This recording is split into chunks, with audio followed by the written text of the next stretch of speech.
বাংলাদেশ আওয়ামী লীগ আবার ফিরবে এবং ভয়ঙ্কর ভাবে। এই জামাতের যত বংশ বীজ আছে না, তত বীজ আছে না, আমরা তো ইন্ডিয়া ভাইয়া আসতে পারছি। এই জামাতের যারা বীজ আছে এরা তো পাকিস্তানও যেতে পারবে না। পাকিস্তান যেতে হলে তো ইন্ডিয়া পাঁচ করে যেতে হবে, হ্যাঁ, এয়ারেও যেতে পারবে না, কোনো দিক দিয়ে যেতে পারবে না। কোথায় যাবে? হ্যাঁ, আমরা তো সবাই বেঁচে আছি। হয়তোবা কিছু লোকজন নিরীহ কিছু নেতা কর্মীদের উপর অত্যাচার করে মেরে ফেলানো হয়েছে, হ্যাঁ, ম্যাক্সিমাম বেঁচে আছি। কিন্তু বাংলাদেশ আওয়ামী লীগের 4 কোটির উপরে নেতা কর্মী আছে, একদম নেতা কর্মী। এর মধ্যে হয়তোবা 50 লাখ মারতে পারবে, 3.5 কোটি বেঁচে আছে। কোথায় যাবে? বাসা থেকে না, মাটির 50 হাত নিচে থাকলেও জামাতের চেয়ে ডেঞ্জারাস ভাবে ওদেরকে মৃত্যু দিব। ওরা কি মারছে, ওরা হচ্ছে ভয়ঙ্কর ভাবে মারবো। এটা প্রশাসনের লোক হোক, আর্মির লোক হোক, আর ওই রাজনৈতিক নেতা কর্মী হোক, কাউরে মাফ করবো না, মনে রেখেন আপনি। ওসি সাহেব, আপনাকে আমি বললাম আপনার উত্তরা থানার যে কটা সাব ইন্সপেক্টর আমাদের আওয়ামী লীগের নেতা কর্মীদের অত্যাচার করতেছে, ওদের পরিবার শুনতা কানবে, বসে বসে রাস্তায় বসে বসে কানবে। আপনি আমাকে সুনির্দিষ্ট ভাবে দেখান যে কারোর উপরে কোনো নির্যাতন আমার লোকজন করছে কিনা, আমি তাদের বিরুদ্ধে অবস্থায় ছিলাম। শোনেন, আমরা কোন অত্যাচারিত হয়ে আপনার মতো একজন থানা ইনচার্জকে ফোন করে এই রাত 1টা বাজে আপনাকে ফোন করে এত ডেসপারেটনেস কথা বলতেছে, আপনি বুঝতে পারতেছেন না আমাদের ওয়ালে কতটুকু পিঠ থেকে গেছে। হ্যাঁ, আমরা কিন্তু মার্ডার মামলার আসামি, 47টা মার্ডার মামলার আসামি, জানিও না কয়টা মার্ডার করছি। হ্যাঁ, আমি কিন্তু জানিও না যে আমি কয়টা মার্ডার মামলা করছি, কিন্তু আপনারা আমাদের নামে একটি মামলাও, আপনার একটি মামলাও কিন্তু পুলিশবাদী মামলা না। ওসি সাহেব, পুলিশি মামলাগুলো নিছে বিনা তদন্তে। হ্যাঁ, একটা আইন কাঠামোতে কোনদিন বিনা তদন্তে কোনো মামলা হয় না।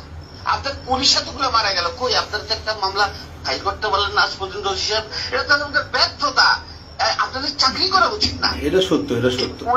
এই পুলিশগুলো যাই হোক, আওয়ামী লীগ বলেন, ধরেন ওরা আওয়ামী লীগের পরিবারের, কিন্তু পুলিশ ছিল তো, এতগুলো মারা গেল আজ পর্যন্ত তো কেউ, আপনারা 10 জন পুলিশ এক জায়গায় দাঁড়াই তো বলতে পারলেন না। একজন প্রেগনেন্ট মহিলা পুলিশের একজন সাধারণ অফিসার, তার মতো মহিলাকে এত নৃশংসভাবে মার্ডার করলো। সে তো এই প্রেগনেন্ট অবস্থায় তো কোন জামাতের নেতা বা কোন ছাত্রকে মারতে যায় নাই, তো তাকেও মেরে ফেললো। কই আপনারা তার মামলাটাও তো করতে পারলেন না। তা আপনারা এগুলো সিদ্ধান্ত হচ্ছে, এগুলো সব মামলা হবে, কোন সিদ্ধান্তে আপনাদের বাস্তবায়ন হবে না। সাহেব, আমরা রাজনীতি করে এসেছি, আমি আজকে 21 বছর প্রেসিডেন্ট সেক্রেটারি।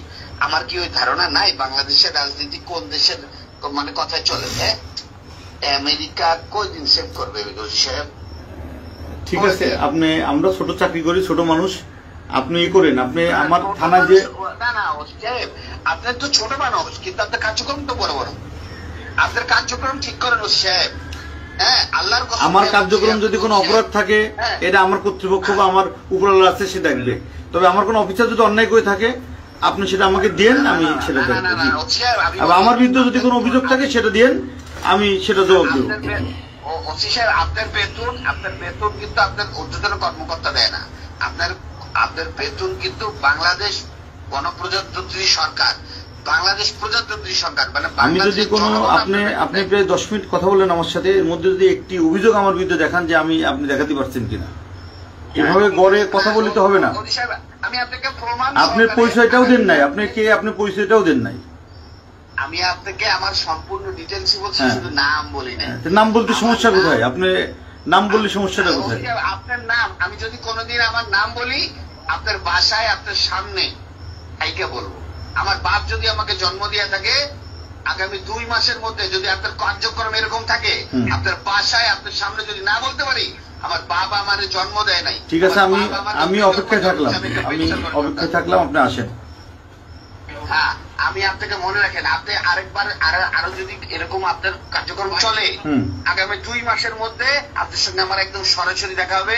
এবং আমার নাম আপনার যদি সরাসরি আপনার মনে না থাকে, আমার বাপ আমার জন্ম দেয়নি। ঠিক আছে, আপনি আসেন, 2 মাস সঙ্গে ওয়েট করলাম। আর্মির হেল্প নিয়েন আপনি ওসি সাহেব, যদি আপনি এরকম কার্যক্রম থাকে, আপনার বাংলাদেশ আর্মির হেল্প নিয়ে।